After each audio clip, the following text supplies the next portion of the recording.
शिक्षा मंत्री जगन्नाथ महतो के निधन पर सीएम हेमंत सोरेन ने ट्वीट किया है और उन्होंने लिखा कि हमारे टाइगर जगन्नाथ दान नहीं रहे। आज झारखंड ने अपना एक महान आंदोलनकारी, जुझारू, कर्मठ और जनप्रिय नेता खो दिया। चेन्नई में इलाज के दौरान आदरणीय जगन्नाथ महतो जी का निधन हो गया। परमात्मा दिवंगत आत्मा को शांति प्रदान कर शोकाकुल परिवार को दुख की ये विकट घड़ी सहन करने की शक्ति दे।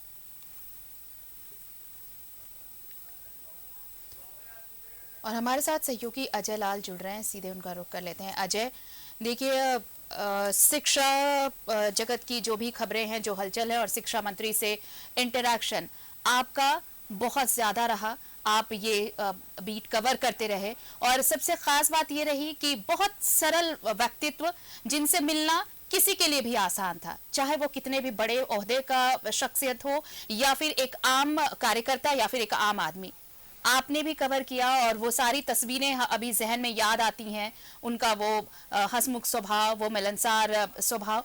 लेकिन जब वो जब वो चेन्नई जा रहे थे, उस वक्त ये उम्मीद सभी जता रहे थे कि वापस टाइगर फाइट बैक करेंगे और लौट कर आएंगे। लेकिन अब वो बस यादों में शेष, क्योंकि नियति को कुछ और ही मंजूर था। देखिए आरती, 12 मार्च को, बीते महीने 12 मार्च को अंतिम बार जगन्नाथ महतो ने यदि मीडिया से बात की थी तो वो न्यूज़ 11 की टीम थी, मैं खुद था जी। जगन्नाथ महतो 12 मार्च को जहां पर मैं अभी मौजूद हूं, इसी आवास पर न्यूज़ 11 से अंतिम बार बातचीत की थी। अपने स्वास्थ्य के बारे में थोड़े बहुत चिंतित जरूर थे, लेकिन अफसोसजनक बात यह रही कि डॉक्टरों के लाख सलाह के बाद डॉक्टरों ने, मुझे लगता है कि 2000 बार से ज़्यादा बार कहा होगा कि आप मूवमेंट बंद करें, आप ज़्यादा दौरा नहीं करें, लेकिन पता नहीं जगन्नाथ महतो किसी भी व्यक्ति का बात नहीं मानते थे। मैं उनकी आत्मा को ईश्वर शांति प्रदान करे, मैं उनके नहीं रहने को राज्य की बड़ी क्षति बता रहा हूँ। आपको याद होगा कि जगन्नाथ महतो जब स्वस्थ हो गए थे, ऐसा लगा था कि वो तमाम बीमारियों से दूर हो रहे हैं। अपने इलाके में शराब का एक अवैध ठेका चल रहा था और कहते हुए अफसोस हो रहा है कि उनके पीएस, उनके पुत्र, उनके भतीजे, यहाँ तक कि उनकी पत्नी ने मना किया था कि आप ना जाएं। लगभग 32 किलोमीटर की यात्रा उन्होंने मोटरसाइकिल से की थी और उस अवैध शराब भट्टी के पास पहुंचे थे। जाहिर सी बात है, सुरक्षा गार्ड भी हाँफने लगे थे और एक व्यक्ति जिसका लंग्स ट्रांसप्लांट हुआ हो, वो व्यक्ति 30 से 32 किलोमीटर की यात्रा मोटरसाइकिल से करे, ये अपने आप में मुझे लगता है कि जान को जोखिम में डालने का शायद जगन्नाथ महतो ने फैसला ले लिया था। कई बार उन्हें सलाह दी गई और आपको जानकारी मैं दे दूं कि 27 फरवरी से विधानसभा का बजट सत्र आहूत हुआ था। उसके महज 5 दिन पहले उनके भतीजे की शादी थी बोकारो में जी। उस शादी समारोह में जगन्नाथ महतो शामिल हुए। जोर का डीजे बज रहा था, बारात पार्टी का साउंड बॉक्स बज रहा था।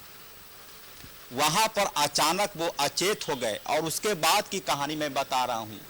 हमारी दाहिनी तरफ आप देख पा रहे होंगे, जिला खनिज फाउंडेशन ट्रस्ट डीएमएफटी बोकारो के सौजन्य से जिस एम्बुलेंस को आप देख पा रहे होंगे, हमारे दर्शक देख पा रहे होंगे, इसी एम्बुलेंस से जगन्नाथ महतो को रात 2 बजे रांची लाया गया। लगभग ऐसा मान लिया गया था, ऐसी लोगों ने आशंका जाहिर करनी शुरू कर दी थी कि हालत बहुत बद से बदतर हो गई है। इसी एम्बुलेंस से रात 2 बजे उनको रांची लाया गया। ये पूरी कहानी, पूरा वाकया 27 फरवरी से पहले का, मुझे लगता है कि एग्जैक्ट तारीख तो नहीं, लेकिन 22 से 24 फरवरी के बीच की ये कहानी होगी। बिल्कुल जगन्नाथ महतो बेहोश हो गए थे और वो बार बार, क्योंकि इस खबर को हमने सेंसर कर लिया था, मैं अपने दर्शकों से माफ़ी मांगता हूं, अपने न्यूज़ 11 के दर्शकों से माफ़ी मांगता हूं कि एक एक्सक्लूसिव जानकारी हमारे पास थी कि जगन्नाथ महतो अचेत हो गए हैं। बेहोशी की हालत में उन्हें डीएमएफटी के इसी एम्बुलेंस से रांची लाया गया है। तब मेरे पास ये जानकारी थी, लेकिन उस खबर को हमने सेंसर किया था, यह जानते हुए कि एक बड़ी खबर है कि कैसे बेहोशी की हालत में जगन्नाथ महतो को रांची लाया गया। लेकिन उस वक्त इस खबर को हमने इसलिए सेंसरशिप कर दिया था कि लोग घबराए नहीं। और उसी रात जगन्नाथ महतो को पारस हॉस्पिटल ले जाया गया था और उसके बाद डॉक्टर ने फिर सलाह दी थी कि आप आराम करें। उसके बाद विधानसभा का सत्र आहूत हुआ और उसके बाद की कहानी आपको जानकारी है कि विधानसभा सत्र के दौरान उनकी तबीयत फिर से बिगड़ती है, पारस ले जा जाते हैं और फिर मुख्यमंत्री की सलाह पर उन्हें चेन्नई वापस भेजा जाता है। तो एक प्रकार से मुझे बोलते हुए अफसोस हो रहा है, दुख हो रहा है कि तमाम लोग, यहाँ तक कि जगन्नाथ महतो जब कभी रांची से बोकारो अपने पैतृक आवास जाते थे, उनकी धर्मपत्नी बोलती थी कि आप यहाँ क्यों आए हैं, किसने बुलाया है, आप रांची में रहिए, क्षेत्र की चिंता मत कीजिए, लोग आपके साथ हैं। लेकिन जगन्नाथ महतो नहीं मानते थे और उन सब का परिणाम ये हुआ कि सेहत लगातार उनका साथ छोड़ता चला गया और आखिरकार वो दिन भी, इस बदनसीब दिन ही मैं बोलूँगा कि जगन्नाथ महतो एक ऐसे मंत्री थे आरती जी, जिनके आवास में आने के लिए आपको किसी से परमिशन लेने की जरूरत नहीं पड़ती थी। ये गेट हमेशा खुला रहता था, दाहिनी तरफ का गेट। कोई भी व्यक्ति, पैरा शिक्षक हो, हाई स्कूल का शिक्षक हो, कृषि मित्र हो, साहिया बहने हो, कोई भी यहाँ आ जाता था और उनके लिए व्यवस्था थी कि इसी मशीन से उन्हें चाय दे देती। ये दीदी लोग को आप देख पा रहे हो, दीदी लोग चाय दे देती और पानी पीने की व्यवस्था थी। तो इस प्रकार की पूरी कहानी मैं बताने की कोशिश कर रहा हूँ कि जगन्नाथ महतो। और दूसरी सबसे बड़ी बात, एक और वाक्य मैं आपको याद दिलाना चाहता हूँ। पैरा शिक्षकों का जो मामला था वो तो है, अंतिम जो 2 फैसले उन्होंने लिए हैं, यानी कि अपनी कलम से कैबिनेट की, वो मुझे लगता है कि आज कल परसों तो कैबिनेट हम, मुझे लगता है कि वो स्थगित हो गई होगी। कैबिनेट की बैठक में, कैबिनेट की जो बैठक होती उसमें जो प्रस्तावना भेजा जाना था, 2 अहम फैसले उन्होंने अपने इस दुनिया को छोड़ने के पहले ली थी। पहला फैसला था कि राज्य के स्कूलों में, राज्य के जो स्कूलों में जो शिक्षक हैं, उन्हें तमाम उनकी गतिविधियों पर नज़र रखने के लिए शिक्षा विभाग के तमाम जो योजनाएं होती है उसे जमीन पर उतारने वाले जो बीआरपी सीआरपी होते हैं जी, उनके मानदेय में वृद्धि के लिए उन्होंने अपनी कलम से अंतिम फैसला लिया था। और दूसरा अंतिम फैसला था राज्य के पैरा शिक्षकों को पीएफ की सुविधा देने का मामला।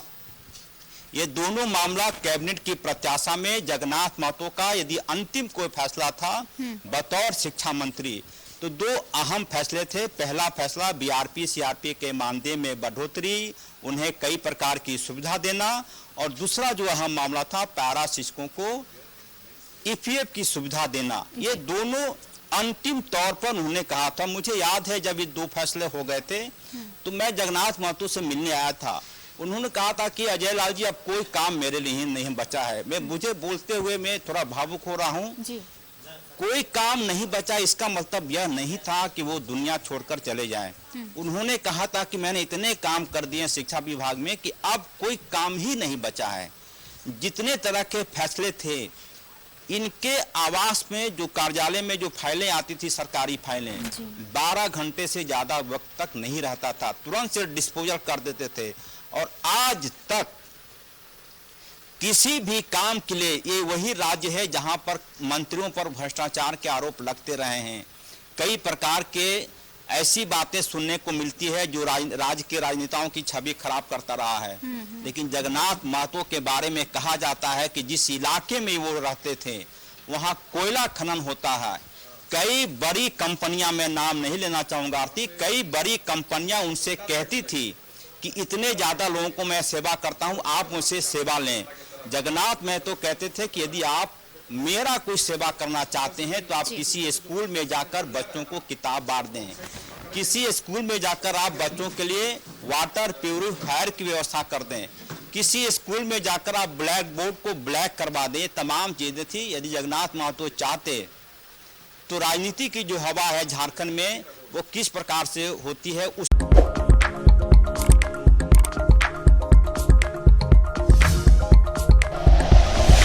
Like and share videos, subscribe करें हमारा चैनल और प्रेस करें बेल आइकॉन। न्यूज़ 11 भारत, सच है तो दिखेगा।